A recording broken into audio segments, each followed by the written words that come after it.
Udah bang. Udah boleh. Assalamualaikum warahmatullahi wabarakatuh. Waalaikumsalam Waalaikumsalam warahmatullahi wabarakatuh.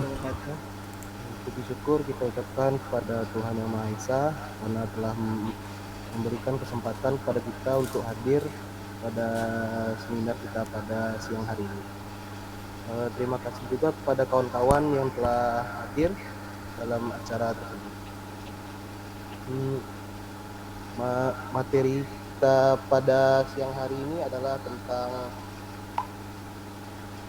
sharing session kampus mengajar angkatan 2. Adapun Kepada pemateri pemateri pertama, saya persilakan. agar bisa membacakan materi kita pada siang hari ini.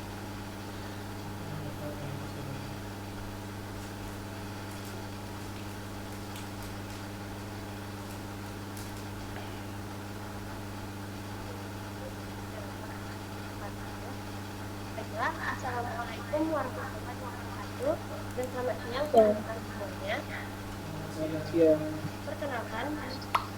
Perkenalkan, saya berasal dari program studi pendidikan sejarah Fakultas Keguruan dan Pendidikan Universitas Riau. Baiklah teman-teman semua di sini, saya bukan sebagai pemateri, tetapi lebih berbagi pengalaman saya kepada teman-teman semua mengenai kampus mengajar itu apa, dan sharing pengalaman saya pada saat pengabdian.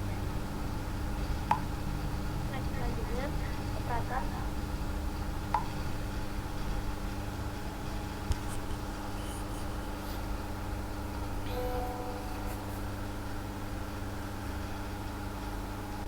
Nah, kita masuki mengenai apa sih kampus mengajar itu.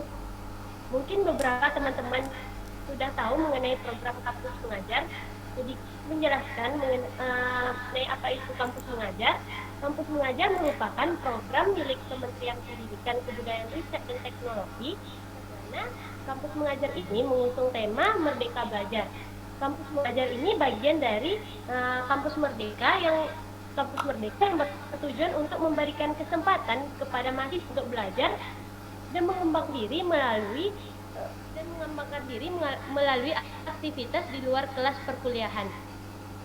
Mahasiswa yang lulus dalam program ini ditempatkan di sekolah dasar dan SMP di seluruh Indonesia dan membantu proses belajar mengajar di sekolah tersebut. Kita akan ditempatkan di sekolah yang tergolong 3T, yaitu terdepan, terluar, dan tertinggal. Yang mana untuk sasaran dan kriteria sekolah yang dituju adalah sekolah yang akreditasi C dan untuk sekolah yang terpencil atau yang sangat membutuhkan program ini.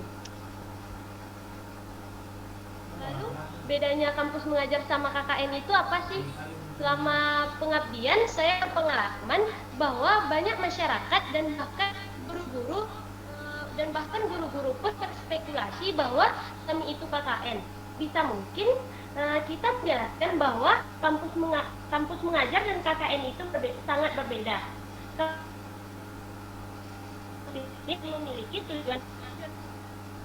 Selain itu, KKN merupakan pada masyarakat,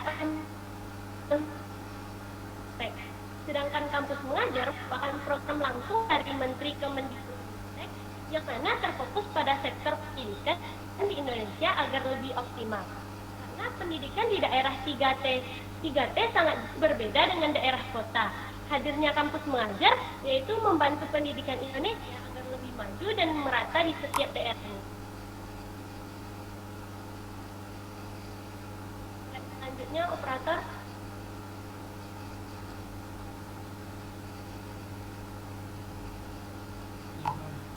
Selanjutnya, apa sih program dari kampus mengajar itu? Ada 3 program dari kampus mengajar. Yang pertama yaitu peningkatan literasi dan numerasi.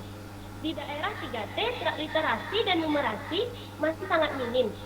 Bahkan masih ada anak SD yang kelas 5 belum lancar membaca. Hadirnya kampus mengajar untuk mengatasi masalah-masalah tersebut. Beberapa upaya yang kami lakukan dalam peningkatan literasi dan numerasi adalah kami membuat duta literasi untuk sekolah tersebut. Syarat untuk mengikuti lomba buta literasi ini adalah harus menyelesaikan 3 bacaan buku. Selanjutnya mereka harus menceritakan kembali mengenai isi buku tersebut dengan berbagai ekspresinya. Dalam peningkatan numerasi, kami mengajarkan sistem kuis kepada siswa dan mengajarkan mereka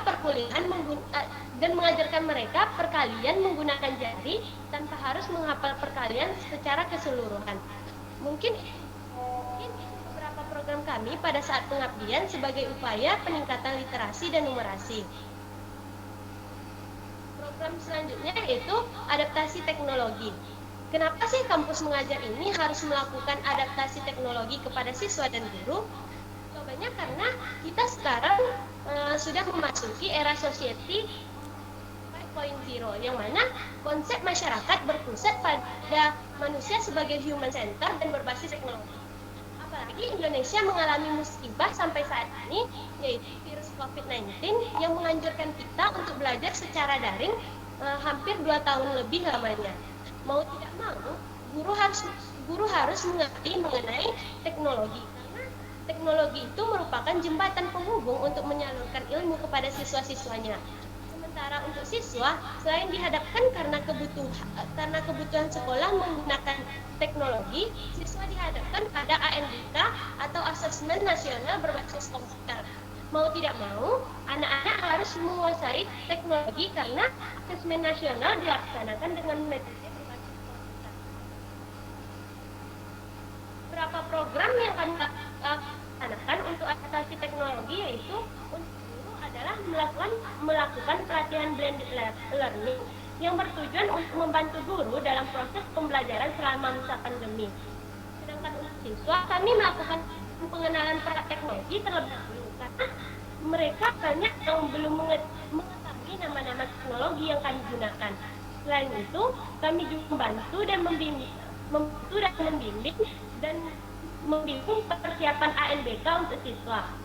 Program selanjutnya yaitu membantu administrasi sekolah, seperti membantu guru dan operator memasukkan data dapodik, membuat dan hal lainnya menyangkut dengan administrasi sekolah, karena banyak dari guru yang kurang mengerti mengenai penginputan data dan hal-hal lainnya. Itulah 3 program mengajar yang menjadi fokus dalam pelaksanaannya. Slide selanjutnya.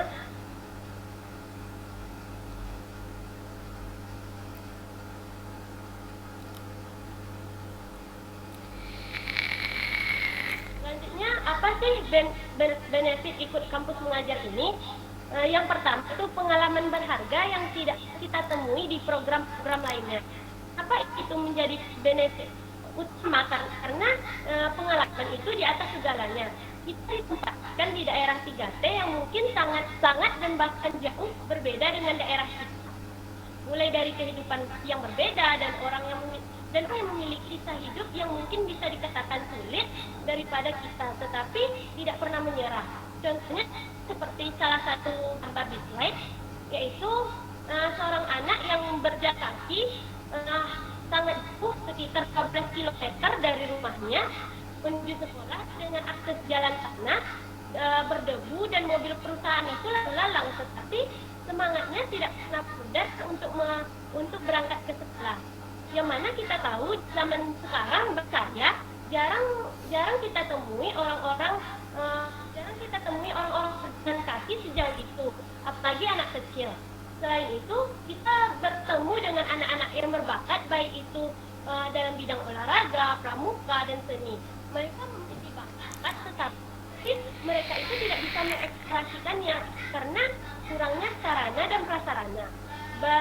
Banyak lagi pengalaman berharga yang didapatkan dalam program kampus mengajar ini. Benefit yang kedua yaitu mahasiswa mendapatkan potongan SKS sebanyak 20 SKS yang dapat dalam di bangsa kuliahan. Selain itu, kita mendapat gaji dan UKT yang ditanggung yang dapat meringankan beban orang tua. Benefit yang ketiga yaitu melatih kerjasama dan kepemimpinan dalam tim. Kita di dalam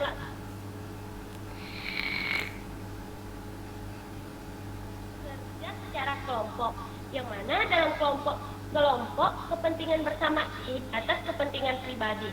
Dalam melaksanakan program pasti harus ada ketua dan anggotanya. Agar program tersebut dapat berjalan lancar dibutuhkanlah kerjasama.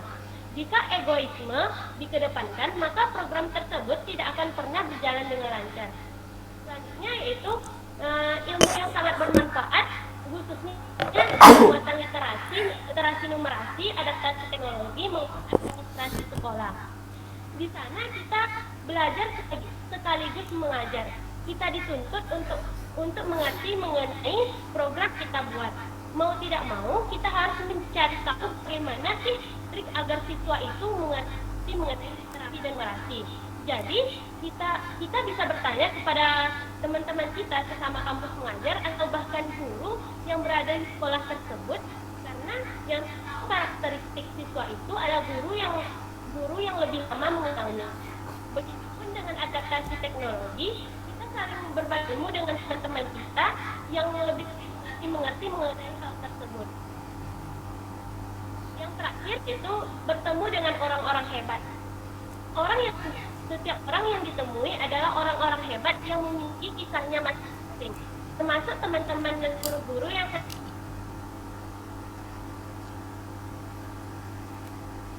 ribu lilin yang menyala dan siap memajukan pendidikan di Indonesia. Memiliki background keilmuan yang berbeda-beda. Selain itu, kita juga berjumpa dengan guru-guru hebat yang masih muda dan bahkan mereka harus menempuh 1 jam perjalanan untuk menuju sekolah. Ada juga yang honorer yang pada saat itu belum pernah menerima gaji sama sekali dikarenakan dana sekolah yang minim. Tetapi mereka tidak pernah patah semangat dalam mengajar untuk mencerdaskan kehidupan bangsa. Untuk slide selanjutnya, operator.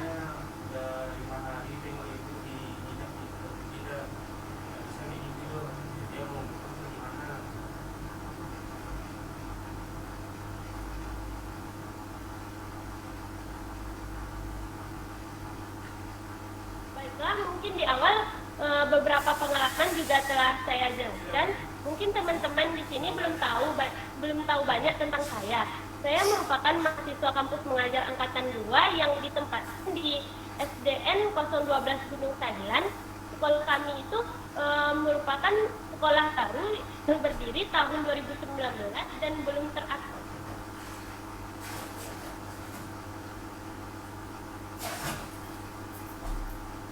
Mayoritas siswanya beragama non-Islam. Mereka merupakan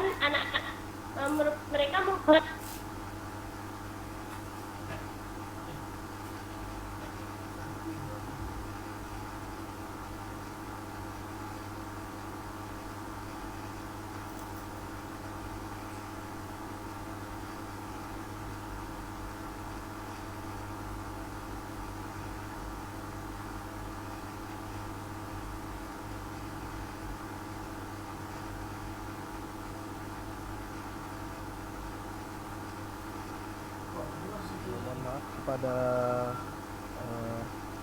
teman-teman sekalian, mungkin ada kendala jaringan.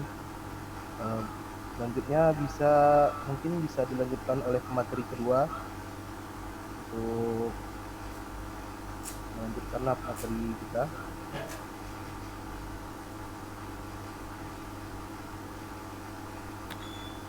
Mungkin Syakillah tadi bermasalah dengan jaringan.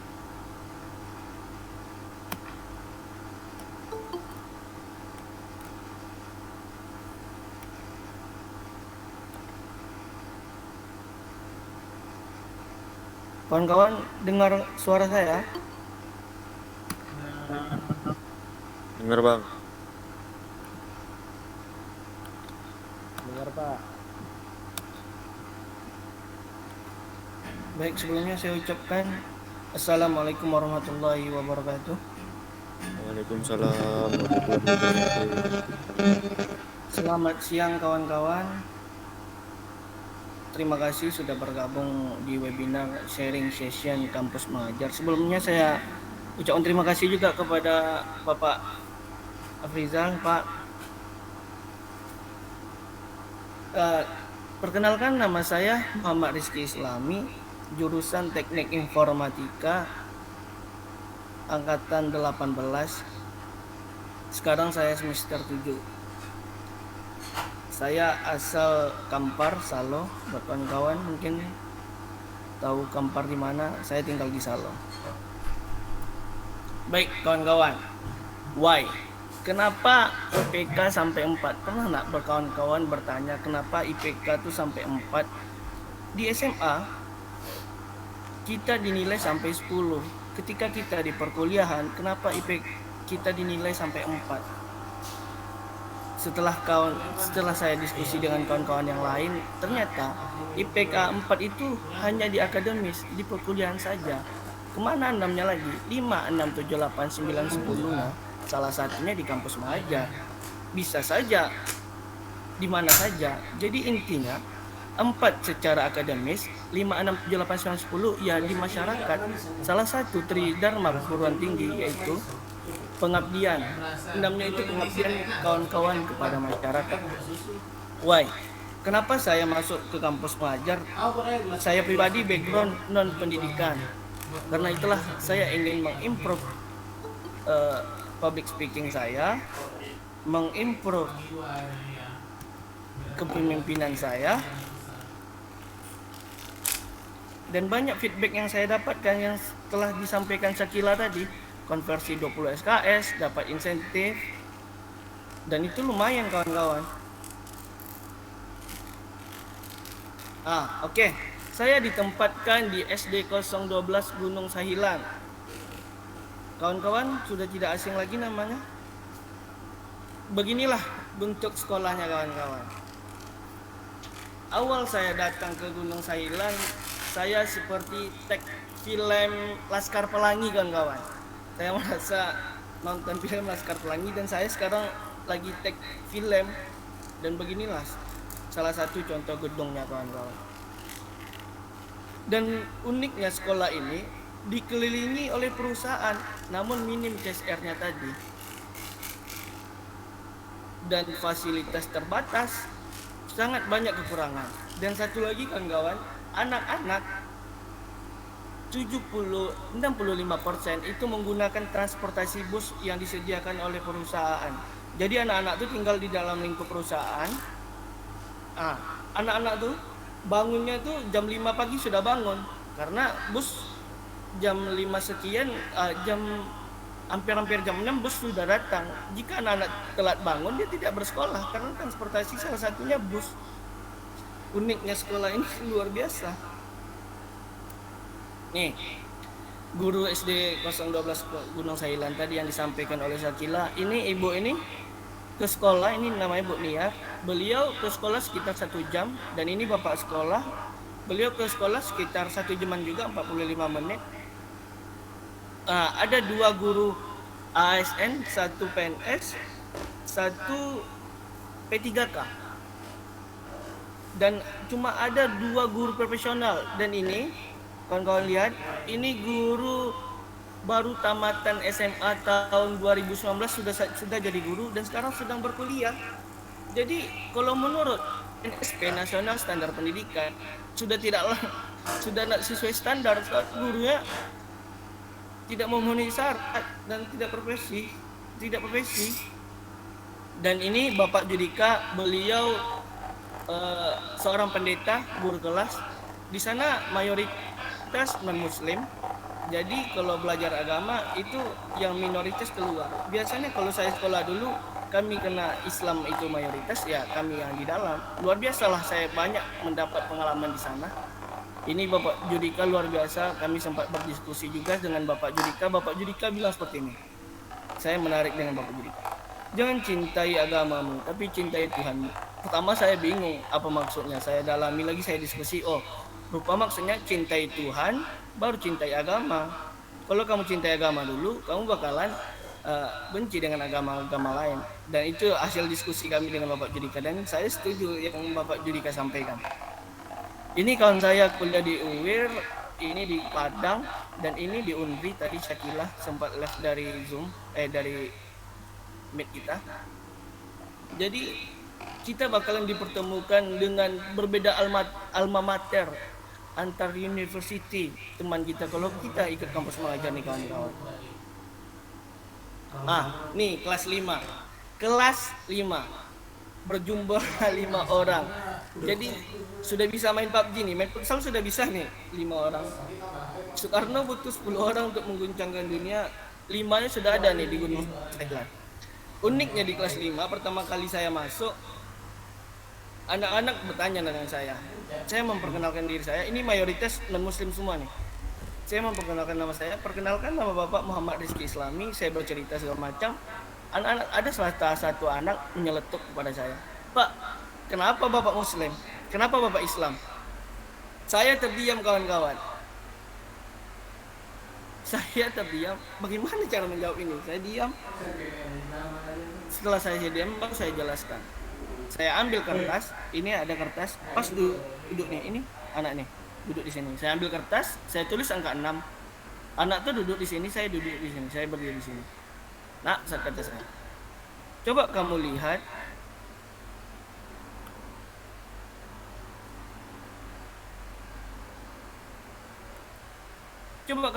angka berapa yang kamu lihat? Angka 9, Pak. Bapak lihat di sini angka 6.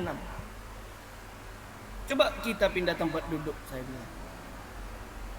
Kamu lihat berapa? 9, Pak. Bapak lihat 6. Jadi maksudnya apa? Agama yang Bapak anuti, Bapak merasa benar dan kamu merasa benar. Kita cuma beda posisi saja, Nak. Jadi saya tidak menyalahkan agama dia dan saya tidak menyalahkan agama saya, dan kami saling menjaga toleransi. Saya menjelaskan itu kepada anak-anak. Ini luar biasa nih kelas 5 nih. Ini pelatihan pertama kami kawan-kawan. Kami kekurangan fasilitas, seminim-minimnya fasilitas. Tidak adanya proyektor. Ini kami sedang melakukan pelatihan pembelajaran online. Kami mensosialisasikan Zoom, Classroom, sama Kahoot. Kami keterbatasan alat. Pertama saya bilang sama Bapak kepala sekolah, Pak, kita mengadakan pelatihan ya Pak. Bisa Nak, tapi kita kekurangan alat Nak. Kita nggak ada proyektor, kata Bapak. Aduh gimana ya Pak, kita jalankan dulu gimana Pak? Ya sudah, kita coba aja. Luar biasa respon guru-guru, luar biasa, dan guru sangat senang dengan hadirnya kawan-kawan kampus mengajar ketika di sana. Ini kami mengajarkan Zoom nih.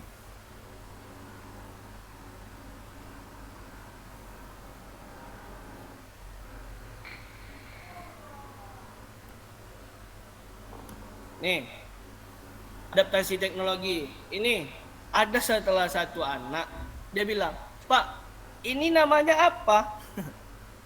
Ini namanya apa? Kalau kita sudah biasa di kota-kota mungkin tak asing lagi dengan teknologi ini, laptop ini. Ada salah satu anak nanya, ini apa namanya? Dan dia nanya juga, di mana belinya Pak?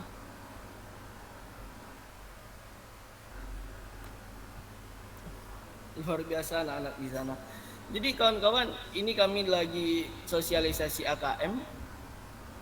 Ini anak-anak lagi tes AKM di SMP karena keterbatasan fasilitas tadi. Jadi jarak SD ke SMP itu sekitar 5 menitan lah. Lumayan dekat.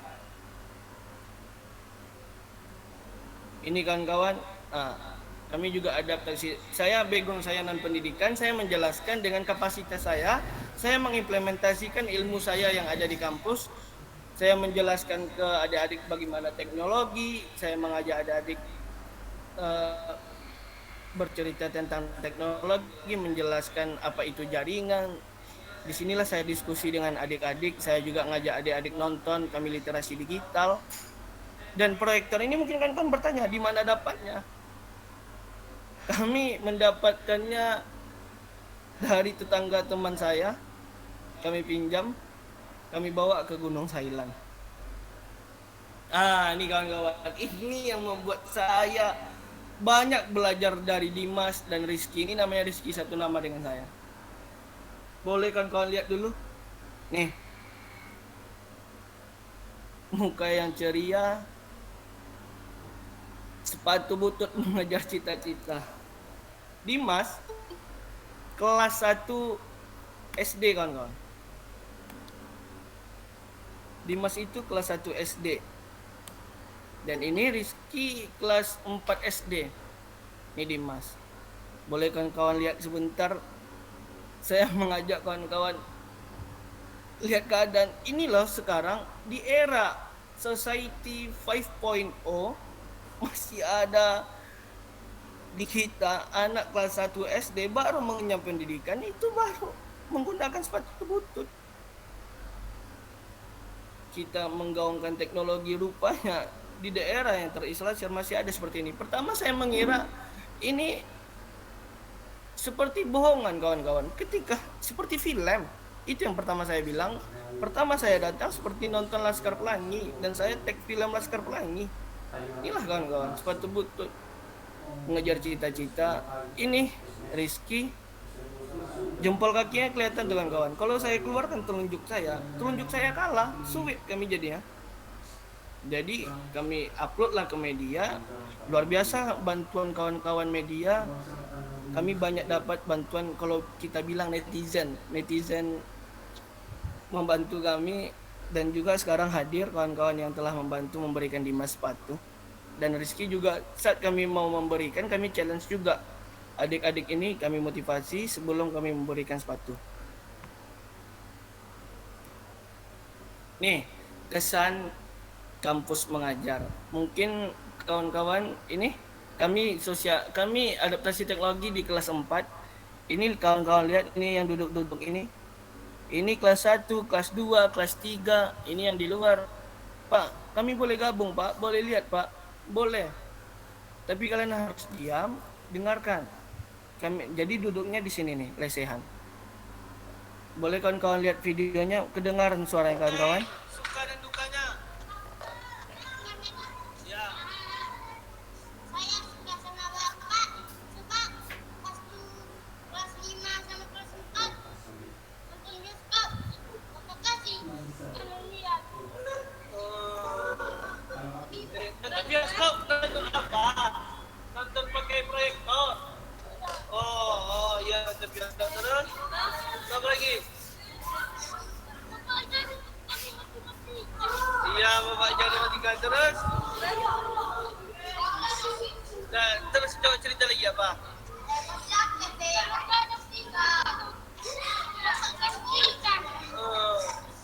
Terus?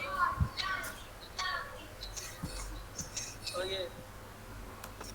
Oke kawan-kawan, kedengaran suaranya?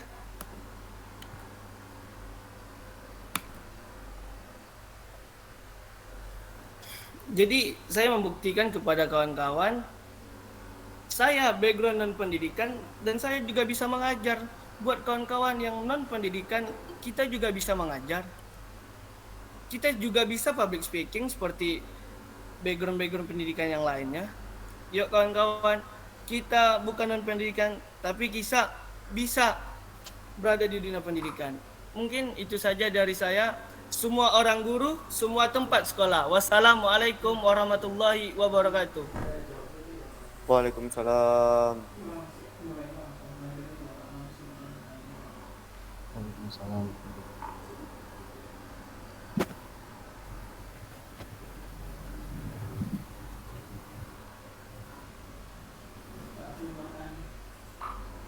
Mungkin host, mungkin ada kawan-kawan yang bertanya.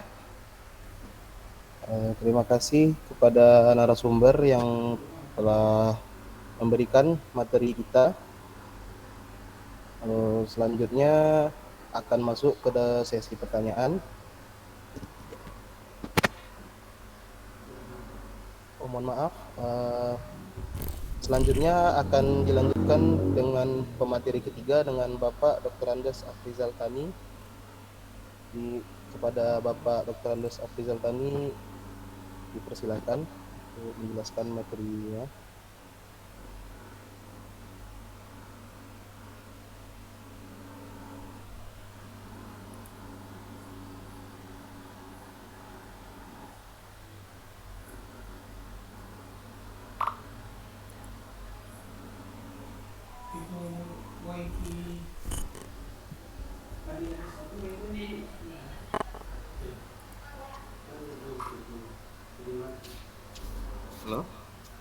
Iya, Pak.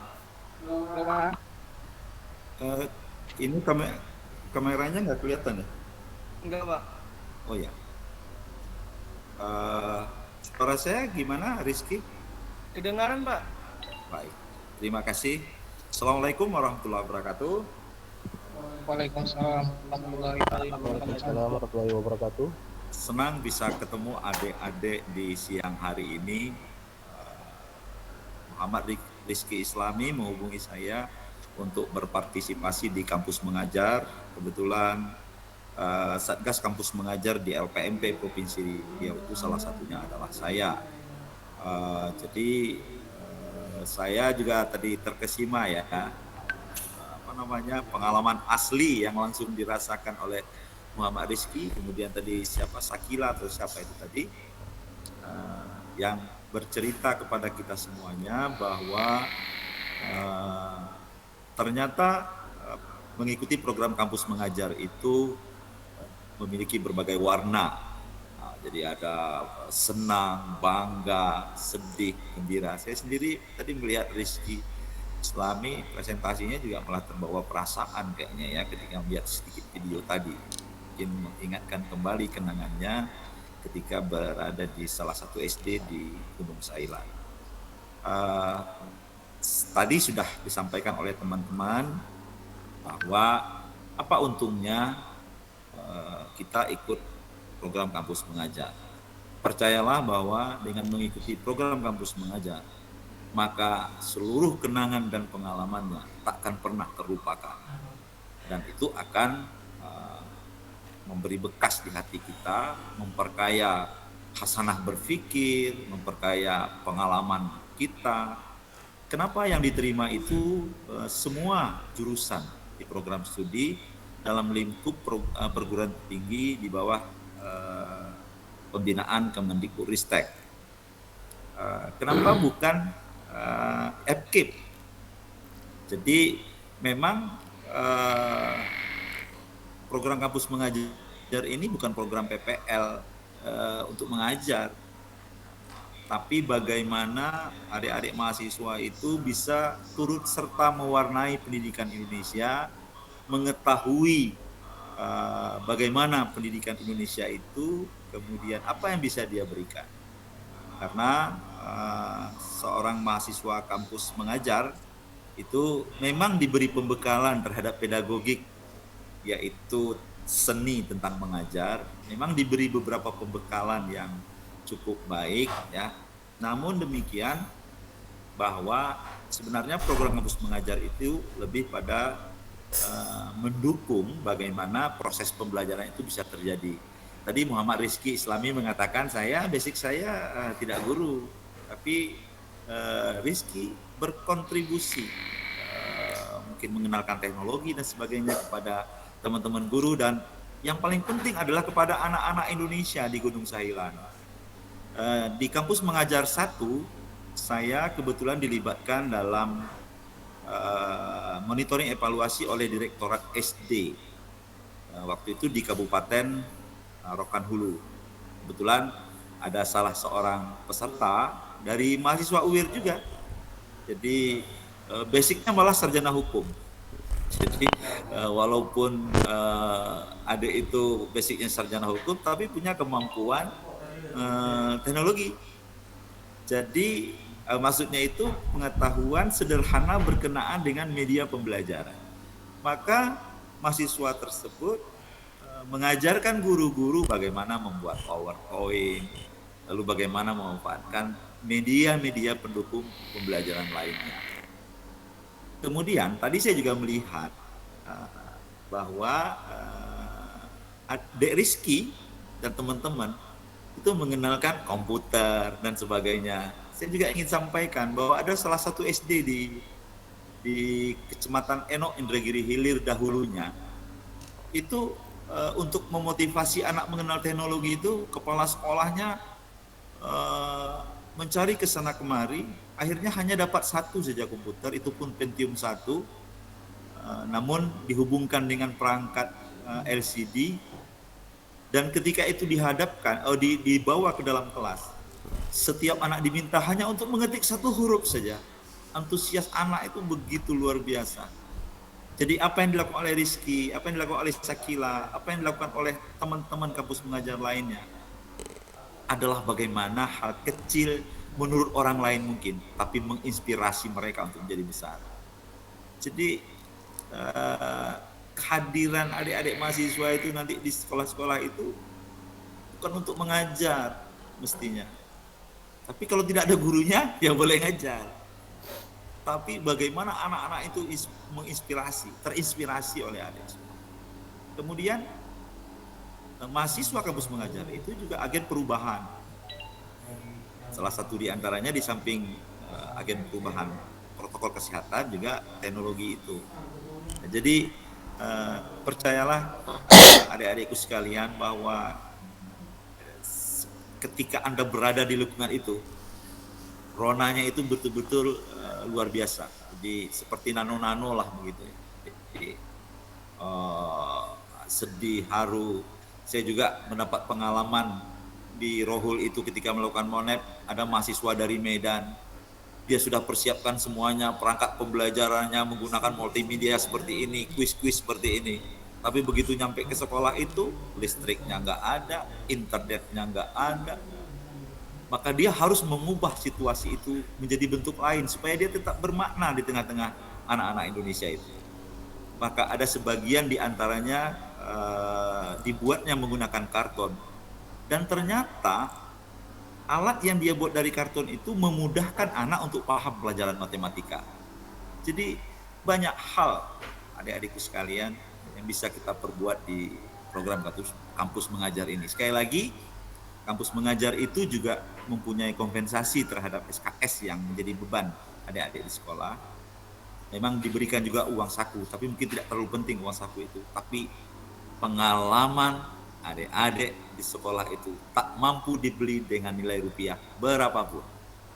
Jadi saya senang sekali Muhammad Rizky Islami dan teman-teman menggagas kegiatan ini, dan tidak menutup kemungkinan kebetulan KM3 ini kan sudah dibuka untuk KM4 dan seterusnya. Tidak ada salahnya nanti Muhammad Rizky, Sakila membuka ruang yang lebih besar lagi, sehingga bukan hanya mahasiswa UIR, tapi seluruh mahasiswa di Indonesia. Saya pikir mungkin itu yang bisa saya sampaikan. Bila ada hal yang perlu kita diskusikan, saya masih menyimak. Terima kasih, semoga ini bermanfaat. Assalamualaikum warahmatullahi wabarakatuh.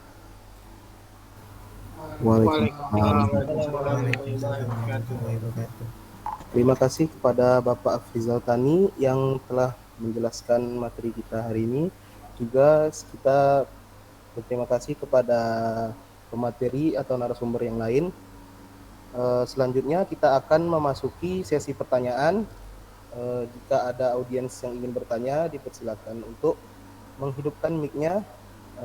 Kepada audiens, waktu dan tempat dipersilakan untuk bertanya. Assalamualaikum warahmatullahi wabarakatuh. Perkenalkan, nama saya Muhammad Rizky Amanda. Saya dari Universitas Islam Riau, angkatan 18, jurusan Teknik Informatika. Saya sekelas kebetulan dengan saudara Muhammad Rizky Islami, tapi saya ketinggalan informasi tentang mengenai Kampus Merdeka ini. Apakah Kampus Merdeka ini informasi untuk mendapatkannya itu melalui web atau gimana, atau disediakan kampus? Karena kan saya merasa menyesal nih nggak gabung sama angkatan kedua. Bila mungkin ada kesempatan selanjutnya, bagaimana sih saya bisa mencari informasi tentang Kampus Merdeka ini? Terima kasih. Assalamualaikum warahmatullahi wabarakatuh. Terima kasih kepada saudara Rizky Amanda. Selanjutnya akan jika pemateri sedang lanjut berdiskusi tentang pertanyaan saudara Muhammad Rizky Amanda. Selanjutnya jika ada yang ingin rekan lain yang ingin bertanya, silakan ajukan pertanyaannya.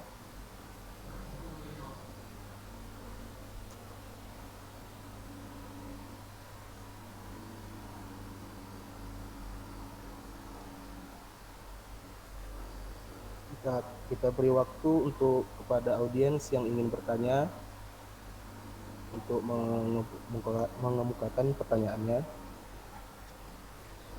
Moderator, boleh saya jawab dulu pertanyaan dari Muhammad Rizky Amanda? Ya, pada Muhammad Rizky Islami, silakan. Izin menjawab, kawan-kawan. Jadi dari mana saya mendapatkan informasi kampus mengajar? Pertama, sebelumnya saya mendapatkan informasi ini dari TikTok. Jadi keluarlah di FYP saya cara mendapatkan beasiswa bla bla bla bla. Saya scroll lagi ada tuh tentang kampus mengajar. Dari situ saya mulai pantangan dari kampus mengajar pertama, dan kedua saya mendapatkan informasi di grup besar teknik informatika Kaprodi yang mengirimnya. Mungkin kawan-kawan saya ingatkan lagi khususnya, tolong gabung ke grup teknik informatika yang besar. Itu kawan-kawan sampai lupa, soalnya di grup tuh banyak informasi-informasi penting terkait kegiatan-kegiatan yang ada, apalagi MBKM nih, program Kampus Merdeka.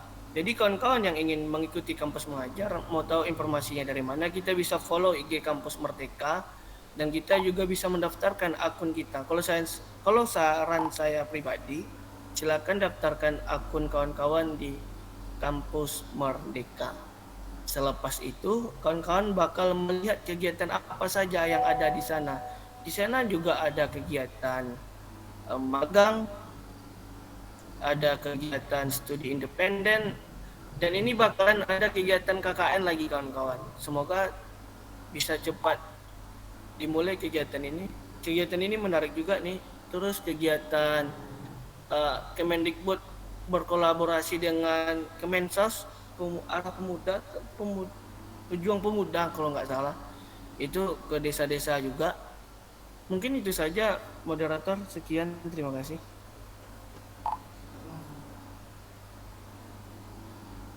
Terima kasih kepada penyaji.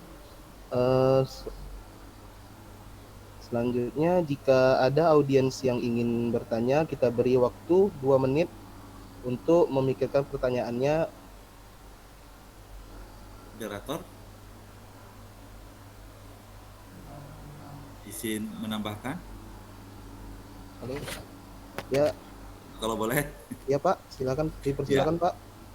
Ya, terima kasih. Terima kasih Muhammad Rizky Amanda.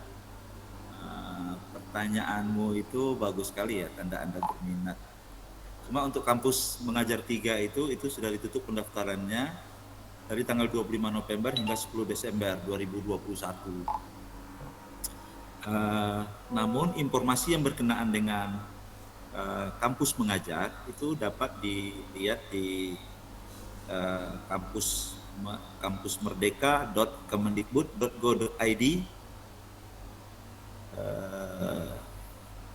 kampus mengajar 2021. Jadi kalau umpamanya kita cari di laman Kemendikbud itu kampus merdeka saja, kampus merdeka.kemendikbud saja itu sudah dapat kita informasinya. Dan sekali lagi untuk mendapatkan informasi ini memang kita rajin searching ya. Sebenarnya program Merdeka Belajar Kampus Mengajar itu banyak, ada beberapa ya kegiatannya, bukan hanya kampus mengajar yang turun ke daerah itu, tapi yang menjadi stressing kita hari ini adalah tentang kampus mengajar. Judulnya kampus mengajar, bukan berarti mahasiswa pesertanya itu suruh mengajar, sehingga jadi takut. Ternyata enggak kayak gitu. Saya justru merasa salut ya dengan adik-adik mahasiswa itu dari berbagai jurusan. Bukan untuk dia menjadi guru, tapi seperti dibilang Muhammad Rizky tadi, untuk mempertajam public speaking. Apapun bidang yang adik-adik geluti, public speaking itu penting. Karena public speaking itu adalah kemampuan untuk berbicara di hadapan orang ramai. Apapun pilihan Anda pada program C, public speaking itu juga diperlukan. Salah satu mempertajamnya melalui program kampus mengajar. Jadi Muhammad Rizky, memang kalau di kampus mengajar 3 itu syaratnya boleh semester 4. minimal semester 4 seluruh program studi S1 maupun vokasi D3, D4 ilmu terapan. Jadi saya tidak berharap bahwa Muhammad Rizky menjadi mahasiswa yang lama gitu ya untuk bisa ikut kembali ke kampus mengajar 4 gitu. Menarik. Mudah-mudahan ada kesempatan buat Muhammad Rizky. Terima kasih moderator. Baik, terima kasih kepada Bapak Afrizal Sani. Selanjutnya kepada kelompok penyaji, kepada audiens yang ingin bertanya silakan. Saya persilakan lagi untuk bertanya kepada kelompok penyaji. Kita beri waktu untuk bertanya.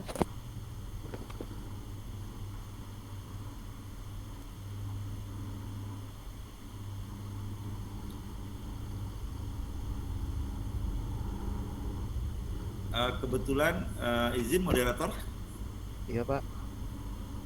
Kebetulan saya juga punya PPT ya. Tadi dikarenakan saya diminta untuk sosialisasi ini, untuk mensugesti ini, saya minta ke Direktorat SD salah satu penyelenggara kampus mengajar ini untuk mengirimkan PPT.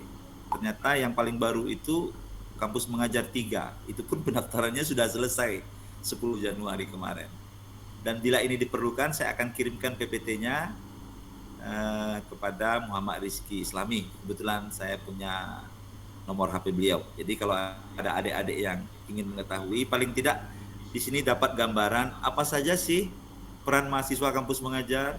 Terus seperti dibilang tadi Dek Sakila, benefit apa yang kita dapatkan? Ini kalau cerita benefit. Lalu apa untungnya kita menjadi mahasiswa kampus mengajar? Itu ada di materi ini. Nanti saya akan share ke handphonenya Muhammad Rizky Islami. Terima kasih moderator. Baik Pak, terima kasih. Kembali jika tidak ada audiens yang ingin bertanya, apakah ada tambahan dari penyaji?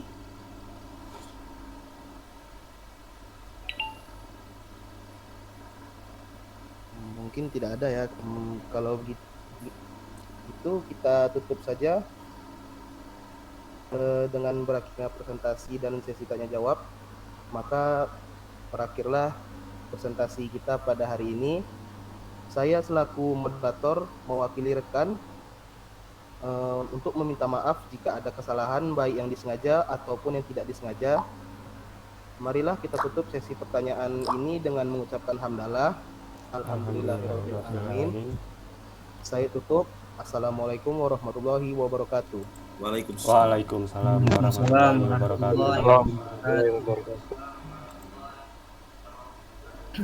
Baik, terima kasih Pak Afrizal Sani sudah mau bergabung Pak. Sama-sama Rizky, nanti saya kirim filenya ya ke Rizky ya.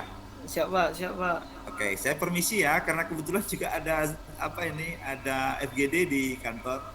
Iya Pak, makasih banyak ya Pak. Sama-sama, assalamualaikum. Waalaikumsalam. Warahmatullahi wabarakatuh.